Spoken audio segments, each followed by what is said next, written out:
L'étape du jour, c'est Marseille.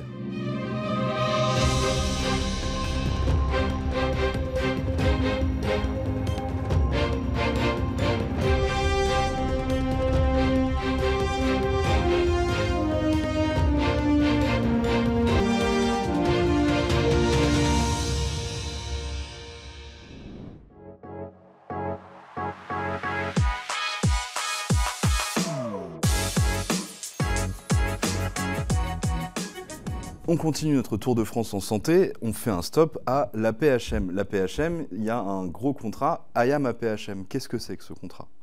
IAM AP-HM, c'est un contrat de location-maintenance qui permet de gérer l'ensemble des équipes du parc d'équipements médicaux lourds sur une période de 12 ans. Donc on a segmenté à Marseille l'offre en différents segments et c'est Siemens qui a gagné le segment IRM. Combien de machines? Alors sur la Timone, on a 5 IRM en ce moment. Le calcul de ce segment IAM, enfin le principe de ce segment IAM, c'est d'intégrer dans le prix de ces machines à la fois la maintenance et les travaux d'installation de la machine.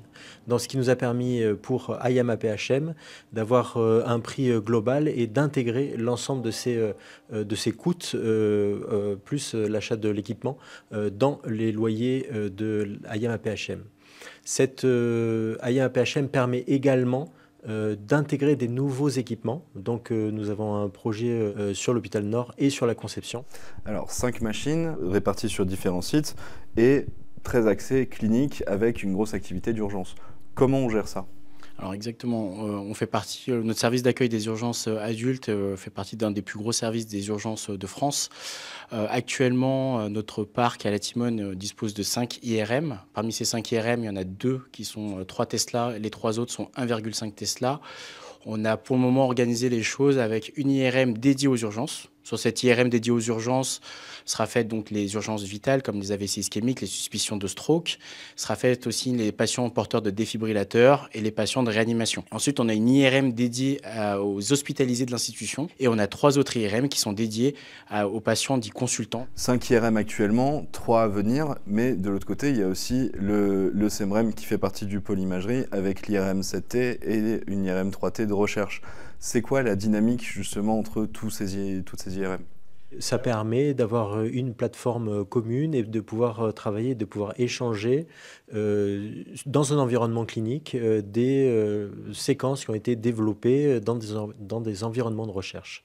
On est en train d'obtenir un projet de recherche starter à l'AP-HM qui va nous permettre de valider dans un environnement clinique des séquences qui ont été développées à l'IHU Lyrique à Bordeaux sur l'imagerie cardiaque. On continue notre tour de France en santé et on fait un stop à Marseille au CEMREM. Nous sommes ici au centre de résonance magnétique biologique et médicale, donc une unité de recherche couplée à un service hospitalier. Le CEMREM est un partenaire de longue date de Siemens. En effet, nous allons fêter cette année nos 40 ans de CMBM et on travaille avec Siemens depuis le tout début. Nous avons donc une convention cadre de recherche qui date de plusieurs dizaines d'années et nous avons dans le cadre de l'IRM 7T une chaire industrielle et académique avec Aix-Marseille Université, le CNRS, l'AP-HM et Siemens qui nous permet de poursuivre nos développements. L'activité clinique est très jeune, elle a quelques jours, mais on voit déjà une plus-value. En effet, à Marseille, on était très impatients d'avoir cette possibilité d'utiliser l'IRM 7T pour une utilisation clinique.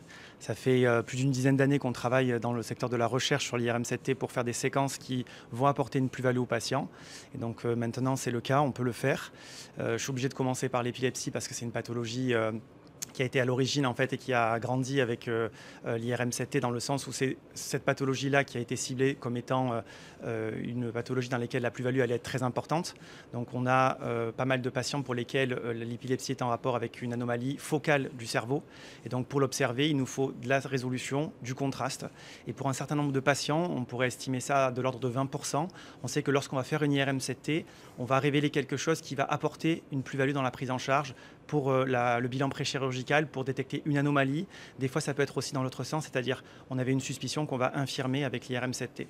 Donc ça permet d'intégrer en fait maintenant l'IRM 7T comme étant un outil diagnostique de recours dans le cadre de la neuroradiologie clinique routine. Donc ça c'est la plus-value actuelle, mais on peut voir une plus-value future avec l'image quantitative.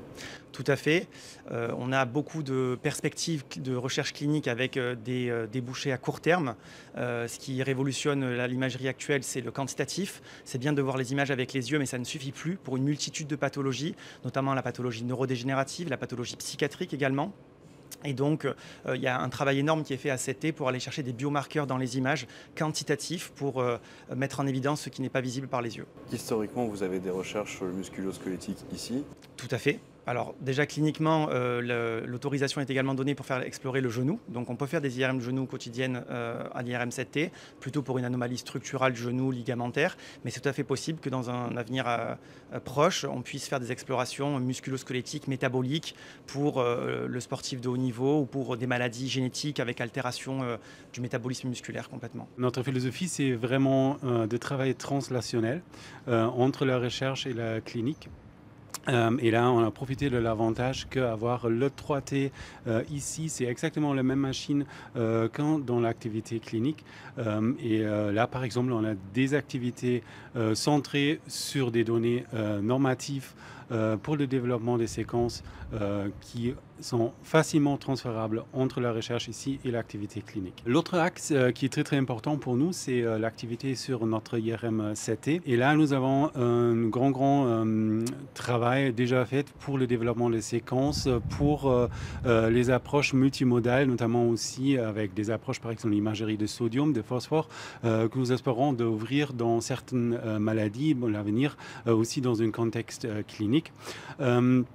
Et là, c'est vraiment l'idée d'avoir une utilisation dans des maladies où on est encore mal, de définir la pathologie à 3T, par exemple les traumas crâniennes légères, l'épilepsie, mais aussi différentes formes des maladies nord-inflammatoires où il y a vraiment un besoin d'une cartographie, d'une exploration individualisée et personnalisée à très très haute précision et haut niveau. On est toujours à Marseille, mais on est à l'hôpital Nord. Alors, hôpital Nord, Latimone, APHM, donc il y a toute cette partie multisite à gérer. Et pour ça, l'harmonie des séquences et l'harmonie du matériel est importante. Si on parle de l'IRM, on a donc c'est Siemens qui s'occupe de ce segment, mais on a les différents types de modèles. Et donc, comme on est en CHU, on a des modèles haut de gamme, donc innovation technologique et gamme 1 principalement. Ça permet d'avoir sur les différents sites des machines qui sont relativement homogènes. Des fois, c'est pas forcément le même modèle, mais qui sont quand même paramétrés en fonction de la spécialité de chaque site. Donc, avec notamment les séquences adaptées, les antennes adaptées, mais quand même une unité globale. Et ça permet d'échanger sur des spécialités comme l'imagerie cardiaque, l'imagerie abdominale, et donc d'échanger des séquences, d'optimiser les séquences, de revoir les protocoles, de faire des sessions communes. Ce partage d'informations, il est aussi facilité par des logiciels Siemens. Oui, donc notamment le logiciel Teamplay qui correspond à un logiciel qui permet de retrouver facilement toutes les séquences et les comparer entre les différentes machines et avoir le détail des séquences, parce qu'en fait, chacun de notre côté, on a beaucoup de médecins très spécialisés dans le pôle qui, à chaque fois, grâce aux manipulateurs qui sont très impliqués également, vont modifier, optimiser tout le temps les séquences. C'est quelque chose qui se fait un peu en continu. Et de temps en temps, ça nous permet de faire une pause, de se dire, bah, tiens, en imagerie de la femme, il y a 2 équipes qui en font à Latimone et ici. Eh bien, on fait une réunion ensemble, on compare nos séquences et on voit quelle est la meilleure et on essaie de s'optimiser. Chaque site est spécialisé dans un domaine, mais la réalité du terrain fait que c'est pas forcément le cas. Oui, alors là où c'est le plus spécialisé, ça va être le site de Sainte-Marguerite et de la Conception, qui sont des plus petits et qui ont une activité plus spécialisée. Mais entre Latimone et l'hôpital Nord, on couvre quasiment toutes les spécialités, mais de façon spécialisée chacune. Cet écosystème APHM, il fonctionne bien site par site, avec justement ce côté hyper spécialisé mais hyper varié. Et en même temps, ça fonctionne bien d'un site à l'autre parce qu'il y a de la collaboration et on capitalise sur les expériences des autres. Oui, et puis on est aidé par le fait qu'on a un PACS commun. Donc toute l'imagerie qui est faite dans l'APHM est commune à tout le monde. On a aussi un risque commun. Donc tout ça, ça améliore cette flexibilité. On a effectivement, comme je vous ai dit, des médecins qui peuvent être multisites et donc forcément qui amènent leurs expériences. Et puis on est aidé aussi par le CRMBM qui est le laboratoire de recherche IRM qu'on a la chance d'avoir avec une IRM 7T, 3T et 1.5. sur lequel on peut récupérer aussi des séquences un peu de recherche. Donc on a notamment des ingénieurs d'application Siemens spécialisés qui travaillent avec le CRMBM et qui viennent aussi à la PHM pour nous aider à optimiser les protocoles, notamment en imagerie cardiaque ou en imagerie neuro. Qu'est-ce que vous avez comme IRM actuellement et comment vous les utilisez? Donc pour ce qui est de notre site, nous avons que 2 IRM avec un projet de 3e IRM dans les 2 ans qui viennent. Les points forts de notre hôpital, c'est notamment l'oncologie thoracique, mais aussi tout ce qui est cardiovasculaire, avec un bâtiment de cardiovasculaire qui va être fait dans pas longtemps, qui existe pour l'instant, mais qui va être rajouté. Et ces indications d'IRM cardiaque, elles sont en augmentation très importante, notamment en lien avec l'oncologie, puisqu'il y a les myocardites dus au traitement oncologique qu'on explore ici. Toute la partie neuro, qui reste une activité majeure en IRM, et notamment chez nous, la neuro-ophtalmo, qui est un point précis de l'hôpital, avec beaucoup de recrutement sur tous les ophtalmos autour de l'hôpital Nord, qui envoient soit des enfants qui peuvent être sous anesthésie générale pour des nystagmus, par exemple, des pathologies orbitaires, soit chez l'adulte. Donc c'est un point important sur lequel on a un recrutement vraiment très spécifique.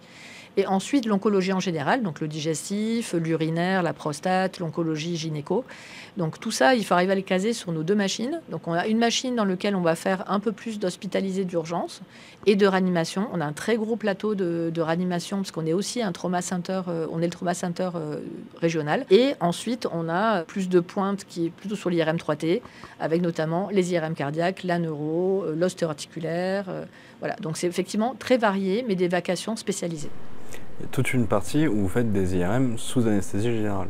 Oui, une partie des IRM pédiatriques. Donc on a pas mal d'activités d'IRM pédiatriques, soit du grand enfant qui va être sans anesthésie, soit sous anesthésie générale, notamment tout ce qui est anciens prématurés qui vont avoir des troubles d'acquisition.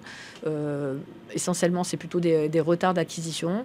Et ça peut être aussi de la pathologie ostéo-articulaire ou abdominale pédiatrique qui sont faits sous anesthésie générale. Traiter beaucoup de patients en peu de temps avec peu de machines, c'est le terrain de prédilection de l'IA. À quel point vous utilisez l'IA et qu'est-ce que ça change dans votre pratique au quotidien? Grâce au contrat IAM, on a pu installer Deep Resolve sur toutes les machines de la PHM, mais il y a assez peu de temps. Donc là, on est en train chacun d'optimiser nos séquences. Donc l'intérêt, c'est de faire avec cette IA des séquences souvent mieux résolues et dans un temps plus court. Et c'est très souple. Ça peut être réglé pour gagner du temps ou au contraire pour gagner de la résolution ou un peu de chaque. En CHU, je vous avoue qu'on est plutôt dans le fait de gagner de la résolution plutôt que de gagner du temps, même si on va faire les deux. Donc on peut avoir des protocoles rapides pour les patients agités, par exemple, en ayant quand même une qualité qui soit correcte. Et ça, c'est intéressant pour les urgences ou pour la pédiatrie sans âgés. Et au contraire, des protocoles dans lesquels on va faire un gain de résolution, par exemple au niveau cérébral, pour des petites lésions anévrismales, pour des lésions du nerf optique, ou des lésions ostéo-articulaires, sur lesquelles on va pouvoir faire des séquences de très haute résolution sur des petites lésions ligamentaires. Et donc là, c'est pareil, le côté chacun optimise ses séquences, après vous les mettez en commun, vous échangez quand même les bons tuyaux.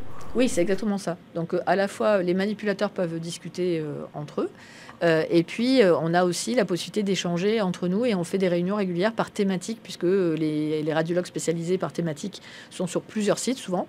Et donc, de temps en temps, on fait un focus, tiens, en imagerie cardiaque, qu'est-ce qu'on peut faire de mieux? Et donc, éventuellement, ça permet de lancer aussi des protocoles de recherche, puisqu'on sait des machines, notamment l'IRM 3T de Nord, c'est une machine innovation technologique, qui permet d'avoir des protocoles de recherche, des séquences type WIP, donc Work in Progress, qui permet d'avoir des séquences pour tester dans des protocoles de recherche clinique. Et on a énormément de recherche clinique en cours sur l'ensemble du pôle, sur tous les sites. L'une des particularités de l'hôpital Nord, c'est aussi les IRM fétales.